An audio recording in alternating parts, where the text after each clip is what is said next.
Something Was Wrong is intended for mature audiences. Episodes can discuss topics that can be triggering, such as emotional, physical, and sexual violence, suicide, and murder. I am not a therapist or a doctor. If you're in need of support, please visit somethingwaswrong.com/resources for a list of nonprofit organizations that can help. Some names have been changed for anonymity purposes. Opinions expressed by the guests on the show are their own and do not necessarily represent the views of myself or AudioChuck. Resources and source material are linked in the episode notes. Thank you so much for listening.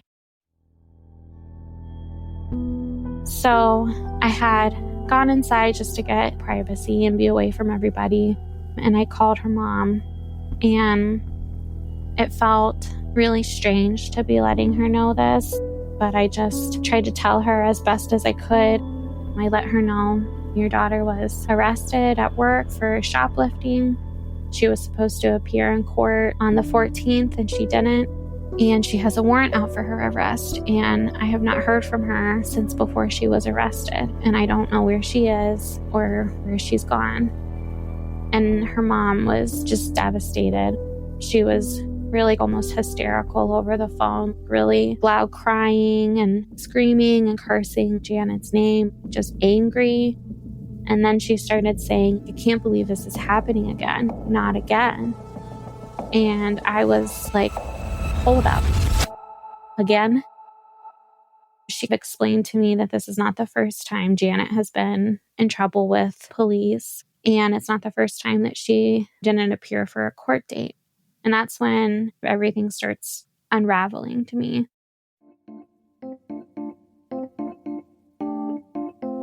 You think you know me, you don't know me well at all.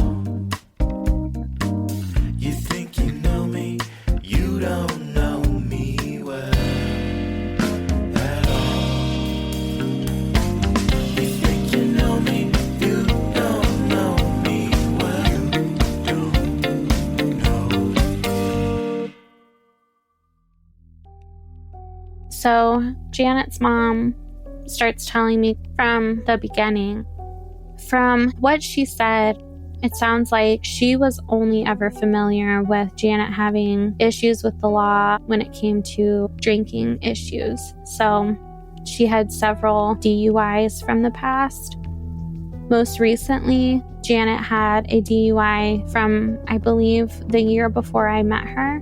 It was from taking her stepfather's very expensive car, basically out for a joyride right before Christmas. And it was when her parents were away in their second home. And Janet went out driving, was extremely intoxicated, and crashed the car and completely totaled it in a different state. So she had really went far distance while drinking and driving.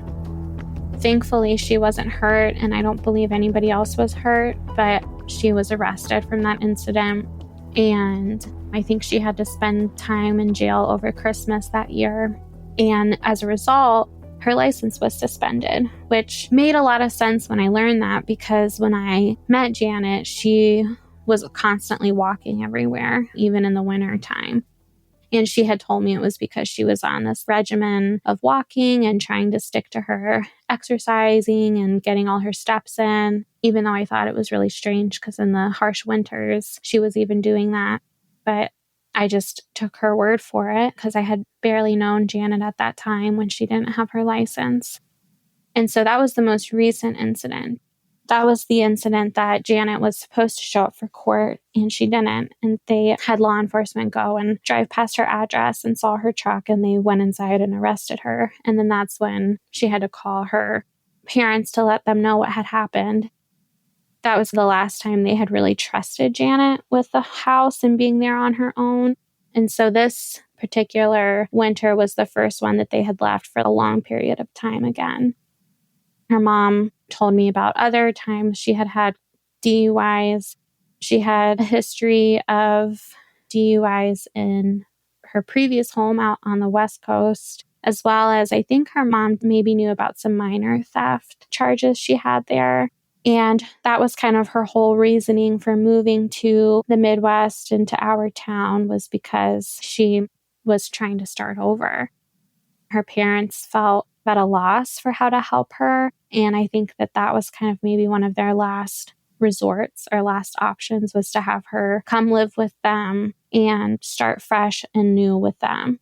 When Janet's mom shared with her that the reason she had moved in with them was because of her legal trouble out west, Olivia came to an upsetting realization. I asked, well, I thought Janet moved in with you because you had cancer. And her mom said, no, I had cancer several years ago, but Janet never came here to take care of me. She was still living out west, and that wasn't true. And so that was when I started to learn, not only did Janet have this criminal history I didn't really know about, not knowing about her having a drinking issue, or not knowing about her having even the theft issue, for some reason feeling the need that she has to steal things. I think the most difficult part was that of how much Janet was lying to me about, and things that seemed like she didn't need to lie to me about. For example, Janet had told me that she was married at one point in her previous life living out west, and her mom told me that that wasn't true. They never had been married before, and their relationship just ended really badly. And that was kind of when, after their relationship ended, was when Janet came to live out here in the Midwest. And Janet also had lied to me about the hospital job she was working. She did have that job for, I believe, a month or so here, but she ended up losing her job. They fired her once they got the background check. I guess maybe they hired her before they finished the background check, but they found out about her criminal history and they had to let her go because she couldn't have that job with that kind of criminal history. So all those times that Janet said that she was at work, she couldn't see me because she was so busy with work or so exhausted from her second job. These were always lies that she was telling me, because that went on for a couple of years, that she would say she was working that second job at the hospital, and it was just a lie. And it wasn't the first time that she lied to somebody about where she was working. She did that same thing to her mother before I ever met her. Before she started working at the grocery store, she had told her mom she had the same type of clerical administrative type of job at a different hospital. And apparently she did, or she had an interview, but they didn't hire her because of her criminal history. But she told her mom she had the job anyways. And at the time, she didn't have her license because of it getting suspended from the DUI charge. So her mom would go take her to work, pick her back up after 8 hours, thinking the whole time she was at work and the whole time she wasn't. I think what her mom found out is she was going to a library nearby and just saying that she was at work the whole day. So she had this pattern of lying, and she was really good at it. I believed her. Her mom believed a lot of these lies, even though she already knew she had a history of it. And that was, I think, really hurtful to me to know that I had been so lied to for so long. I imagine that the conversation you had with her mom was extremely difficult. Yeah, I thought that I was going to be the one to be breaking really big news. And I was. I mean, of course, her mom didn't know about this most recent incident, and her mom definitely didn't know to the extent of her theft and how much she was stealing. At least according to her mom, she didn't know. But I realized that it was me who didn't know anything. I really was on the outside of Janet's life in such a way that I didn't know. I thought I knew everything there was to know about Janet because we were so close, and I just was so wrong.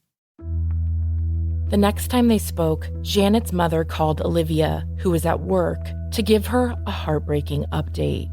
She had told me that police had found Janet in her truck, passed away. I was back in the little back room where we wash our dishes and things like that. And I remember not being able to stand after I heard that.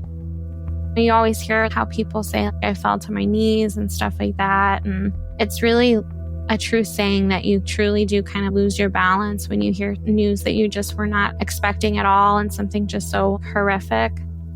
I remember my boss coming back there when she heard me. I don't know if I screamed, or I don't remember saying really very much at all to her mom on the phone, which in retrospect seems and considerate to her mom, but I don't think I knew what to say. I just was in shock. And so I remember just being in tears and not being able to stand. Eventually, I walked outside to get some air and just get away from people. And I called Skylar to let her know. And she came and picked me up because I couldn't even function to drive or really do anything.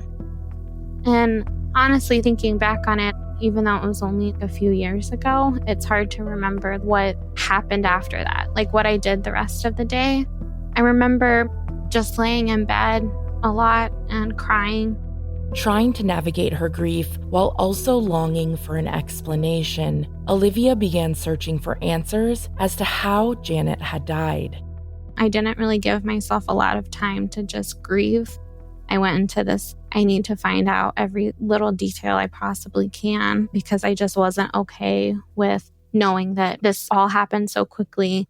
I didn't get a chance to talk to her. I think that was the biggest thing, as I had it in my head when she was missing that the next time I would talk to her, she would be hopefully in jail and I could actually speak to her. And then that was just stolen from me. That kind of fantasy I put up for myself, that although that's not how I wanted our friendship to be or how I wanted things to look like, I thought that I would have a chance to at least confront her, even if it meant she was in prison or something like that. First of all, I'm, again, so sorry for your loss. Thank you. Did she get into the details at all with you at that point? So Janet's mom told me that a truck driver, because Janet stopped at a truck stop. It was like a gas station, but also it's where all the truckers pulled off to get some rest. And a trucker saw her behaving really bizarre the night before she was found. So she was found in the middle of the next day. And the night before, she was acting really odd. I guess he watched her go around her truck into the passenger side and fumble around looking for something. I think he might have said he saw her ingest something. I don't know if he saw her drink something or if it was just he saw her take pills. I'm not sure what it was that he saw. And then she fell on her way back in the grass. And I believe the officer told us that day that we went to pick up the truck that she had grass stains on her knees. And so that aligned with what the truck driver said. And then she got into the driver's seat and kind of looked like she was going to sleep. And then when he woke up the next morning from his rest, he saw that this woman who's acting strange, she's still there at this truck stop. And he thought, that's really weird. And when he went up to go into the store area, he kind of looked into the truck and saw her leaning over her steering wheel. And he just could tell something wasn't right and called the police. And then that's when they came out. And so her mom had all of that information when she told me because the officers who called her told her all of that. So it was hard to picture that that was Janet's last moments in a random truck stop alone and scared and maybe on some type of substance. Just was like a horrible thing to picture. And it was like a really vivid picture in my head. Did her mom say, did she have any contact that you know of once she was arrested with her parents? Did she make contact with anyone after she left? No, Janet didn't contact anybody. Actually, I think her mom told me that her stepdad, because he flew back from the West back to home as soon as we had told him, at least I think it may have been a couple days in between, so that he could, because they were mostly concerned about their house and the status of their house and their belongings. And when he got there, he had found her phone, her wallet, her laptop, everything was there. I don't know if she got a burner phone or what she did, but she left everything behind. We kind of all knew that she wasn't going to be contacting or reaching out to us, and trying to get a hold of that same number we had for her was going to be pointless. Did you speak with her mother again after that conversation? Oh, yeah. Her mom and I talked a lot that day, even because after our last conversation, our last recording, I went back and looked through the text messages between her mom and I that day. I think I texted Janet's mom and asked her, when are you coming here? And I think she had told me on the phone, but I was in such shock. I didn't retain any of the information. And so I was kind of asking a lot of the same things that we had talked about over the phone. And from there, we just kind of started messaging each other pretty frequently. Every day I checked in with her. Every day I would see if there was anything new, because her mom and stepdad took so long to actually come, because her stepdad came, but then he flew back out west because they were supposedly taking care of his mother. Although I don't know how much of that is true, but it's like they were prolonging going to go identify Janet, going to go pick up her belongings. And it was all it just took so long.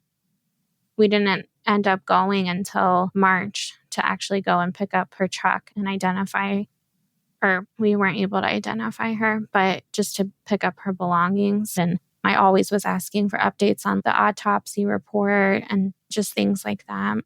Were they able to ID her body another way?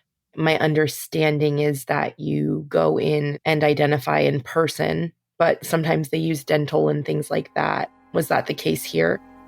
I think that was the case. The fact that they were able to get a hold of Janet's mom in the first place, I'm assuming what they had to have done, because she left her ID and everything at home. So what they had to have done was trace maybe the license plate. And I know that that probably would have come up some type of information with her mom and stepdad, because I think they helped pay it off, or they were involved in the insurance or something like that, because they had all of Janet's records for her truck.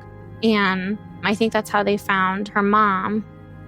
And then I don't know if maybe they felt like it wasn't even needed to identify her. Maybe they did it through medical records. But originally the plan was that we were going to go up there and see her body, because I made sure that her mom knew that I wanted to be there when they did that, because I needed that closure. And then it was like everything was really delayed and pushed off to a point where the autopsy was done, the funeral home was ready, and at that point it was too late to try to go and identify her, and her mom just made the decision to cremate her. And it just all happened kind of not fast, because it was a slow and painstaking process, but it happened without any information being relayed to me or Skylar. It just seemed like more limbo space, more time to just sit and wait when one of the most traumatic things has ever happened to me. Then we're just going to sit and not do anything about it. In the past, I've lost people really close to me, but it was always a normal type of death.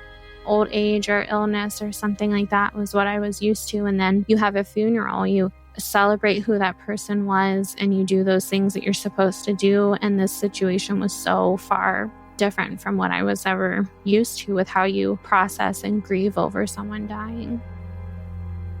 I did take off, I think, a week or two of work, and then I just decided that I needed to try to move on, like it seemed like everyone else was. Not to say Skylar wasn't like that. Of course, she was very in the same place as me, mostly angry, but she understood how I was grieving and how I was feeling. But the way that her mom and stepdad were acting like this was not the biggest thing happening in their lives made me feel pressured to also behave that way. And then the rumor mill at the store we worked at was just going a million miles an hour. And I didn't tell anybody what I knew. But what ended up happening is that her mom posted on her Facebook that she had gone on a trip and passed away from natural causes. So it was completely denying the reality of what was happening, and then letting everyone know that Janet's gone. And a lot of people were flooding my phone, my Facebook messages to find out what I knew, what happened, because they all knew she didn't just go on a trip. They knew that there was something more involved, and they knew that I probably had those answers. And so there was a point where I would just shut my phone off for hours during the day because I couldn't handle all of the questions. Skylar would often answer for me, or we would just delete them.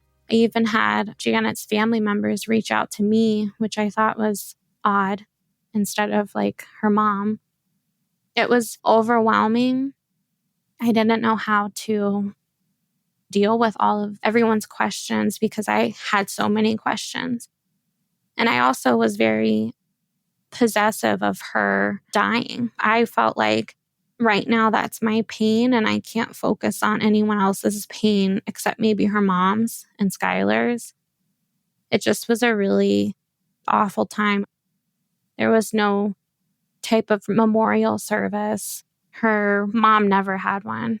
No memorial service at all. I believe maybe her hometown friends back from where she was from out west did one for her, just like a remembrance. But there was nothing like that here and with any of her people here, and that made it even more sad, I think. They did conduct an autopsy. Her mom got those reports. She did not share with me anything other than a blood clot formed in her leg and it went to her heart and it killed her pretty quickly. She did not share anything other than that, though. The officer mentioned that they figured it had to do with an overdose because of the amount of drugs that they found in the truck. And by drugs, I mean prescription pills mostly. But her mom did not share that with me. And the death certificate stated natural causes. I didn't know this, but apparently, especially in the Midwest, I learned from a lot of other people who lost friends and family to overdose that their death certificates also said natural causes instead of overdose or something like that. And apparently from where I'm from, that's common because of the opioid epidemic and how extreme it is here, that typically they try to avoid saying stuff like that so that the statistics look better. I don't know if that's true. I don't have anyone who could confirm that, but I just have a lot of people I know because of how prevalent that is here that their family members also had that listed, even though everyone knew it was because of an overdose of some kind. The U.S. Department of Health reports that in the late 1990s, pharmaceutical companies reassured the medical community that patients would not become addicted to opioid pain relievers, and healthcare providers began to prescribe them at greater rates. The increased rate of opioid medication prescriptions led to widespread misuse of both prescription and non-prescription opioids, until it became clear that these medications could be highly addictive. In 2017, the opioid epidemic was declared a public health emergency. Opioid overdoses accounted for more than 42,000 deaths in 2016. More than any previous year on record. An estimated 40% of opioid overdose deaths involved a prescription. Once Janet's mom and stepdad finally got back to town, and they took a few days to kind of go through all of the stuff in the house, kind of assess what was missing. I believe there was a few things missing from the house. And they also had her computer and her phone. So they were getting a lot of their answers because according to her mom, Janet didn't delete anything. She kind of left everything there, which I would have loved to have been able to look at or just know more about, but I didn't get a lot of information on that. But that's how they found out that she was using the dark web.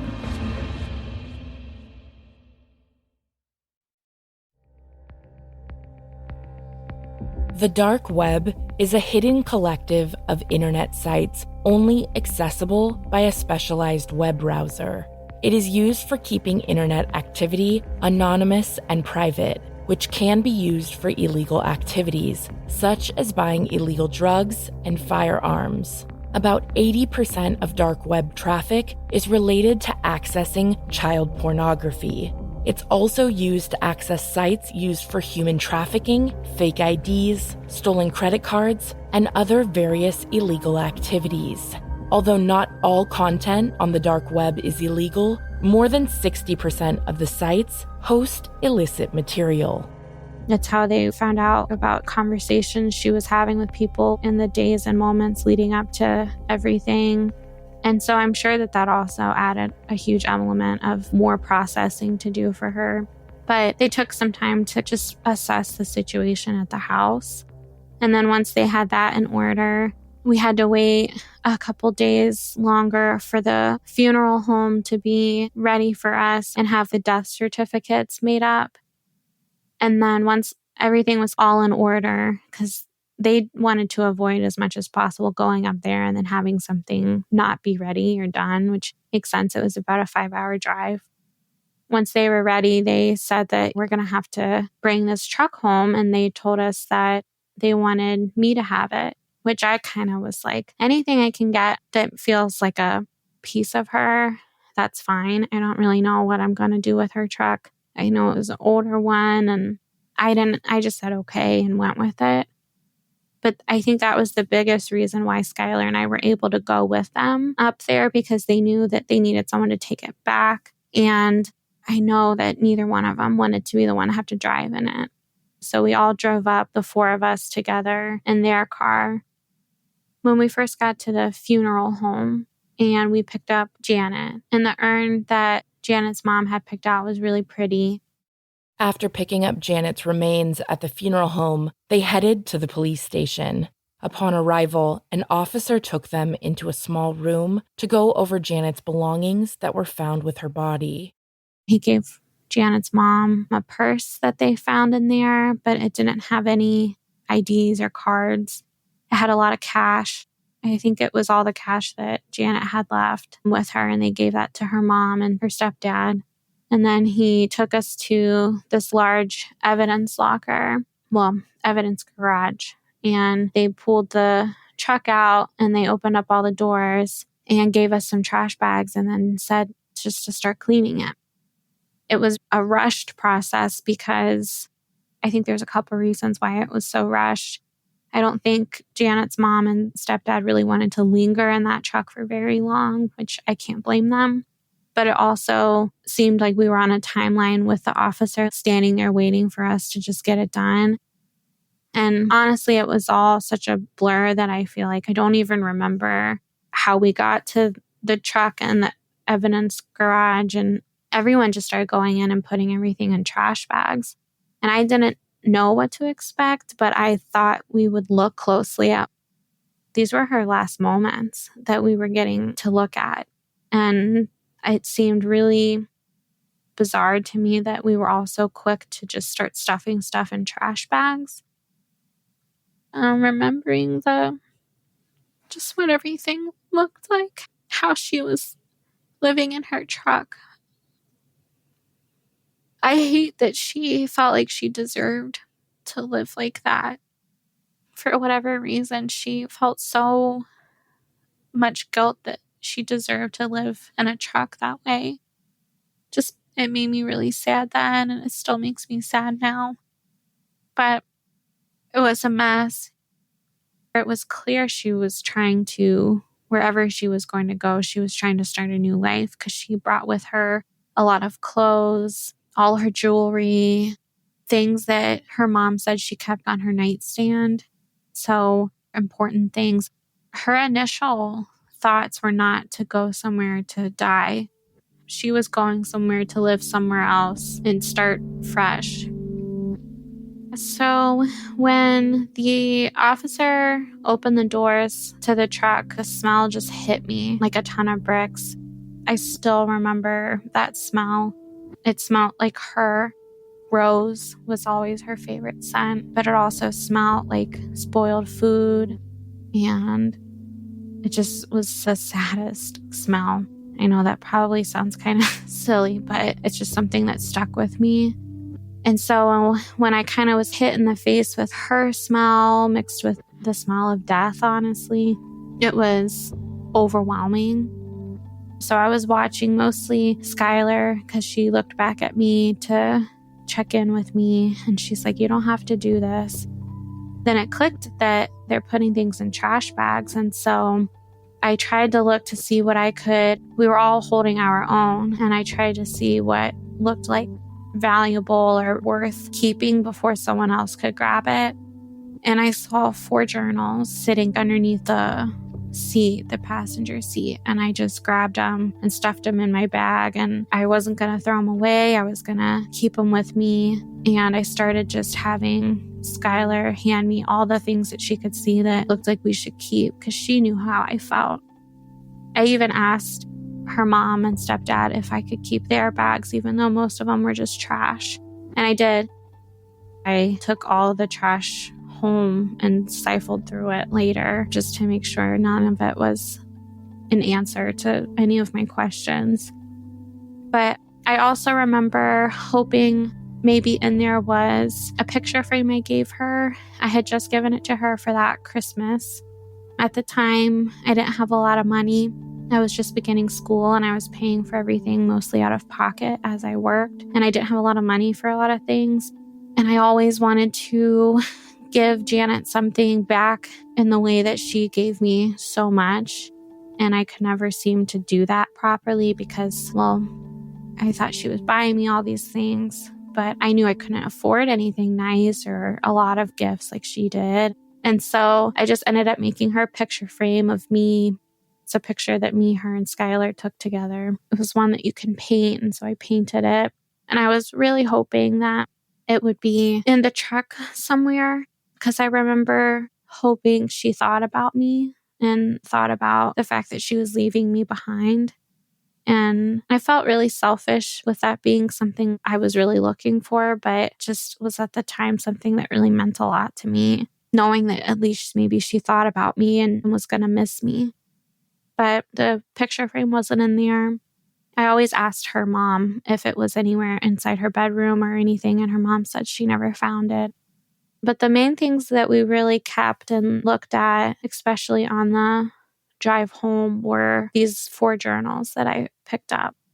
So the drive home was really awful. That smell was still in there. Poor Skylar had to drive because it was a stick. I don't know how to drive a stick. And also, Skylar knew that I wasn't going to be able to handle that. So she drove, and we both knew she was in the seat that Janet died in. I think that was one of the most quiet rides I've ever had with Skylar. We really hardly said anything to each other. We just tried to keep the windows open to get the smell out. It was loud because the truck was really loud, but it was just awful. It felt like we were in her casket coming home, and it was just so silent and tense, and all we wanted was just to get home and get out of there. But while we were, especially in the first part of the drive, I was looking through the glove box and things like that to see if I could find anything in there. We ended up finding a map, and she had circled a few spots on the map where she was looking to go. One of the spots was in Canada, and then she also was looking to go to a spot in the very, very upper tip of Wisconsin, where it's almost Canada. I think that maybe she knew she wouldn't be able to get into Canada because she didn't have any IDs or anything with her. So she had a specific spot in Wisconsin, but she had written down directions, how to get there, like kind of vague directions. Olivia also found sale receipts in Janet's truck, which she later pieced together were from Janet's eBay transactions. She would steal items, especially high-ticket items, from places, really a lot of different stores, but one of the main ones was the store that we worked at, and there's a pharmacy section, so she would steal the high-dollar items in there, like the Nicorette gum and the patches and stuff like that, any type of medication that's over the counter, and then also that hair regrowth for men stuff. I can't remember what it's called, but she would steal things like that, especially the most expensive items, but she'd also steal makeup and stuff like that. And then she would resell it on eBay. She would go to the post office that was nearby and have them shipped from eBay orders. And so that's where we found out, like, just stacks and stacks of those. And it was not like, okay, she sent a package. No, it was like hundreds of packages. And I think the oldest date we found in there was from a year prior. So, it was just clearly it had been going on for a long time and she knew what she was doing for sure. And then I started looking into the journals because I just knew she was a writer for sure. And I just thought for sure in her journal she would have written something. She discovered that Janet had written down notes about running away and starting a new life. She wrote out where she planned on going and running away to. She wrote down a few different ideas that she was planning on. She wrote down that she looked at possibly going to a few different battered women's shelters in that area. And then she has questions written underneath, like how much information does battered women's shelter need? Do they ask for names? Do they need to know what kind of certain stuff do they need to know? She also wrote down where she could work, and she wrote library, which she always wanted to be a librarian. And so sometimes part of me wishes that maybe she did get to run away and get there and start her new life and be in a library. Unfortunately, there were no computers or any electronics left inside her truck, which I was hoping I would be able to kind of look through something like that because it would have told me a lot. But her mom told me that Janet was using the dark web. I didn't know anything about the dark web before, but I guess if you use it, you download this whole other, I don't know if it's like a program or what, but a whole other thing to use on your computer.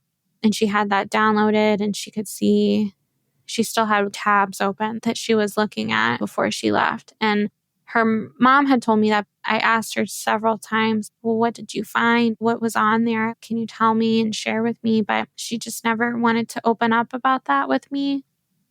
But her journal had pretty much, it almost was like looking at her web searches in her journal because her thoughts were not complete. There weren't answers to her questions. She just wrote down her questions really quickly. You could tell she was just not in the right state of mind, which it was really difficult to see just how frantic she was on the moments before she left. You could tell she didn't have much of a direction about what her true plan was because she had a lot of questions she wrote down with no answers and no true place or name. There was nothing concrete that she had truly decided. We did know that Janet purchased a new Social Security number on the dark web. And I think what she had done is she bought one from someone who had, well, it's on the dark web, so obviously this isn't legal, but it was someone who had passed away themselves. So the numbers that you can buy are people who are already dead, and she bought a new number. So she had that. One of the things she wrote down was being a fugitive, how to not get caught, how to live invisibly, how to get new identity documentation, faking my own death, can I drive my truck off a bridge, getting new credit cards, what happens to credit card debt, school loans after you die, how to run a truck into a river, pay phones anywhere, phones without an ID. They were all questions, and she didn't have any answers to her questions. It also opened up a lot of questions and a lot of reason for my self-doubt and anxiety to kind of kick into overdrive. Knowing that she was seriously considering faking her own death, paired with not being able to see her body and get that closure, is what created that perfect storm for me.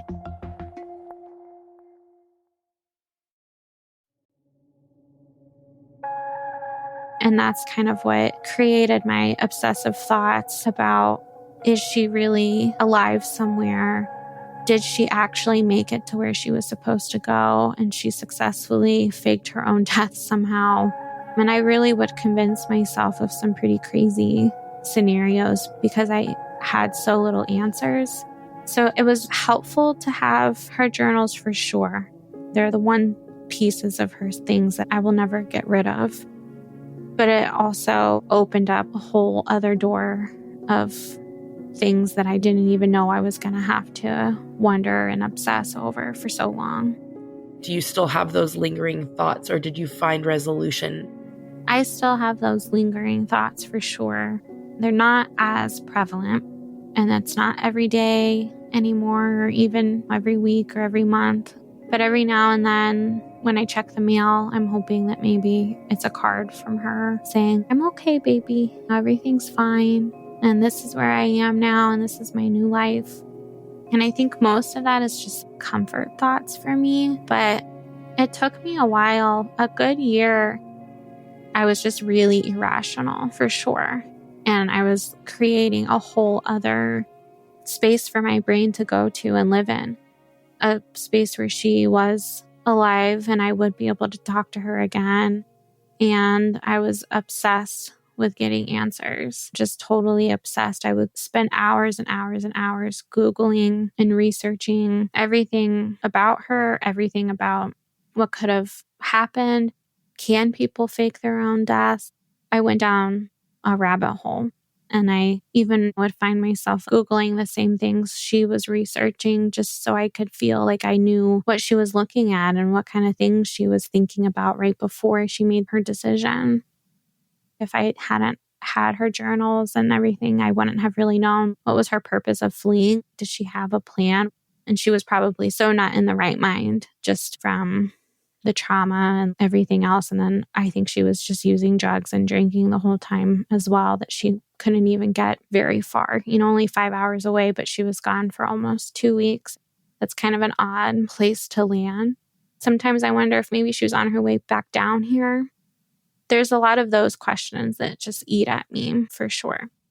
I imagine that it would be a very complex grieving process due to the nuances of this whole situation and how unique, for lack of a better term, it was. How do you remember Janet? So I remember Janet as a couple of things. I remember her as someone who was like a mom to me. I always described her as an angel. She just was a true blessing in my life at the time. And there's a lot of things I attribute to her. I don't think I would have had the bravery and courage to come out if she wasn't in my life. I don't think I would have believed in myself to go to school and get my degree and have the job I have now if it wasn't for her. She made me feel so confident in myself, and that was something I never had before.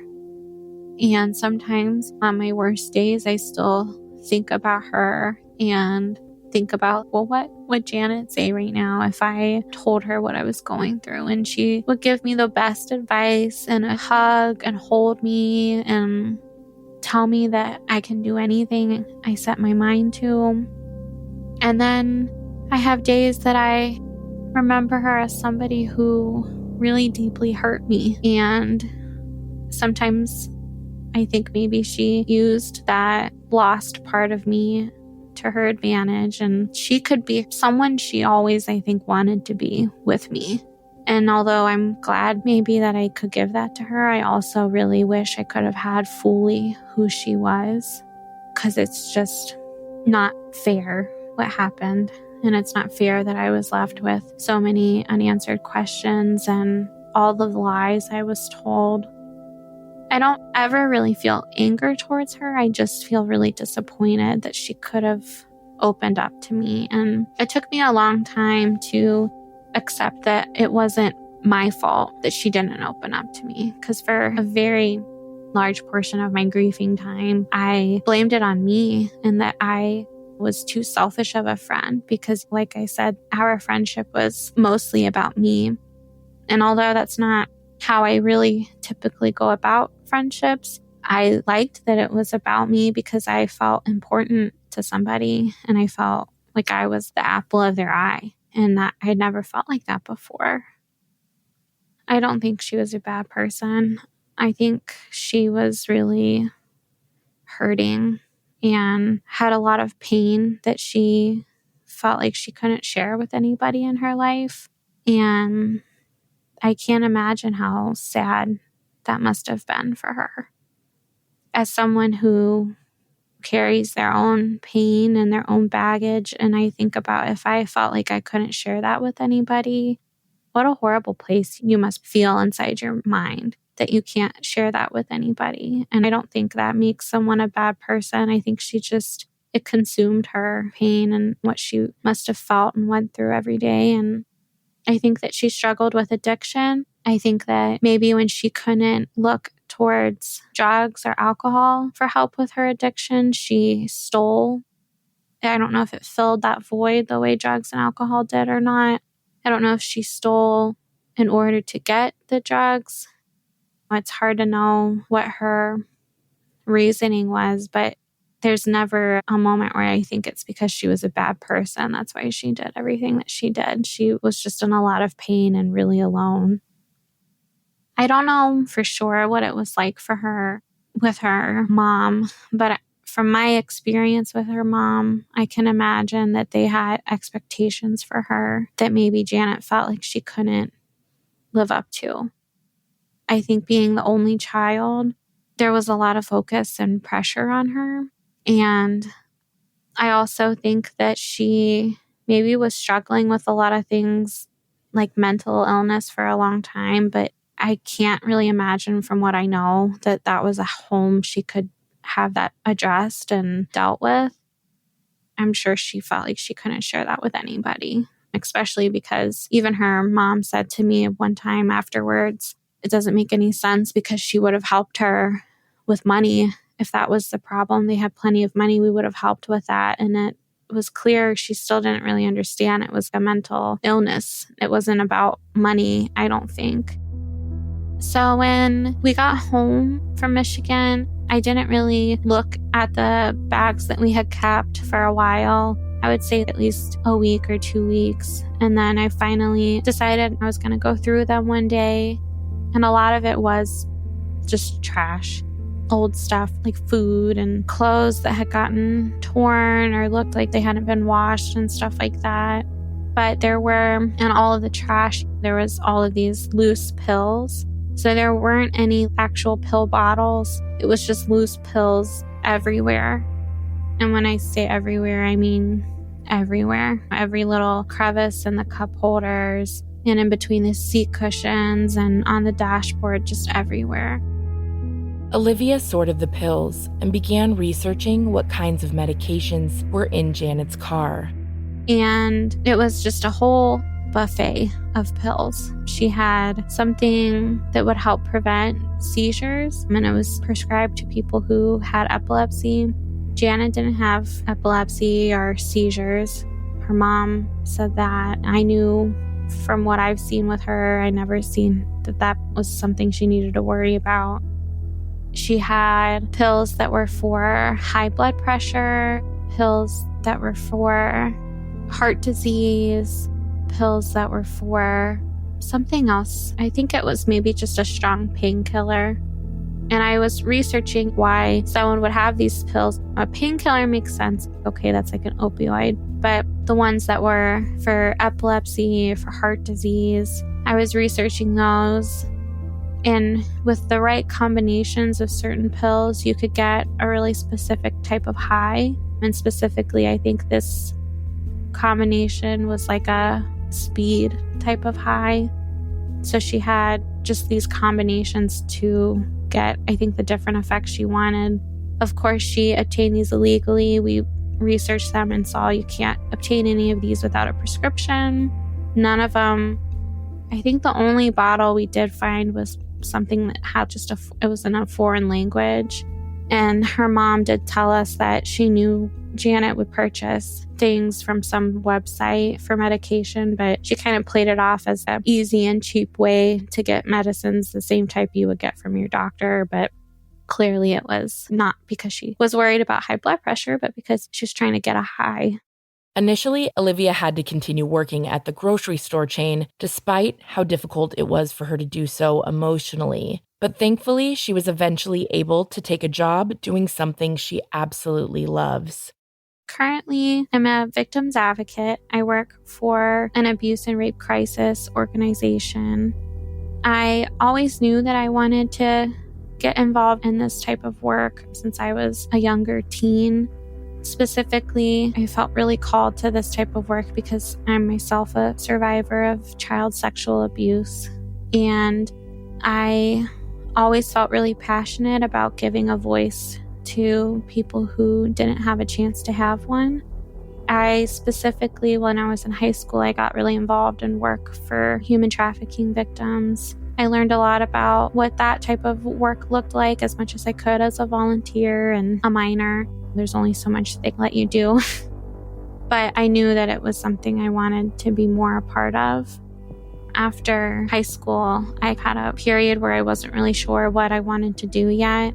I've always struggled with depression and anxiety and PTSD as a result of my abuse. And so when I was out of high school, I think that's when I was truly dealing with my trauma. So I took a couple years to really go through a healing process. And when I met Janet, I was kind of in the thick of my healing, and Janet was someone who obviously gave me that attention and love that I needed. And so when I met her, she really pushed me towards what my real dreams and passions were and gave me that confidence that I was really lacking, that I could actually do work like that I believed in, to help give a voice to people who didn't have one. So it took me a while to really figure out which direction I wanted to go. I began with psychology. I teetered on the idea of social work. And then I landed in the field of women's gender and sexuality studies. And it's an amazing field to study, and I highly recommend it to anybody because it just really helps bring a lot of awareness, because advocacy is kind of the whole point of that, is to give a voice to people who don't have one. And often those who don't have one are from marginalized communities and people who aren't there to help support and speak for them. And that's where my role and my job comes from, is to help speak on their behalf with law enforcement, with the court systems, with hospitals, and everything in between. So I'm very happy and lucky and grateful that there's so many organizations where I live like that, but there's a lot of places that are lacking that type of work. And I think that's something else I feel really passionate about, making sure that there's an agency everywhere like that. But I live in an area where there's a lot of opportunity in this type of work for me. Janet was a huge part of pushing me towards that. And when I graduated with my bachelor's degree, I so badly wanted her there with me, but I knew that she was proud and would be proud of the job I have now. And she just was a really huge part of all of that for me. Thank you for the work that you do. I really respect and admire the work that you do. And I think it's amazing that Janet was able to push you towards your dreams and following that. And she kind of helped be a part of your legacy in a way as well. Yeah. I'd love to hear how Skylar's support has impacted you and where your relationship is at now. Skylar and I are still together. We are working on buying a house together. She is the most supportive partner I could have asked for, especially as an Aquarius and a very stubborn person. I need a lot of support and space to be exactly who I am and everything that comes with. We definitely deal with things and process things very differently.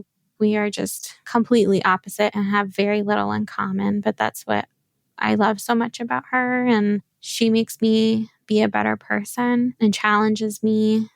And I like to think that I'm able to do the same for her.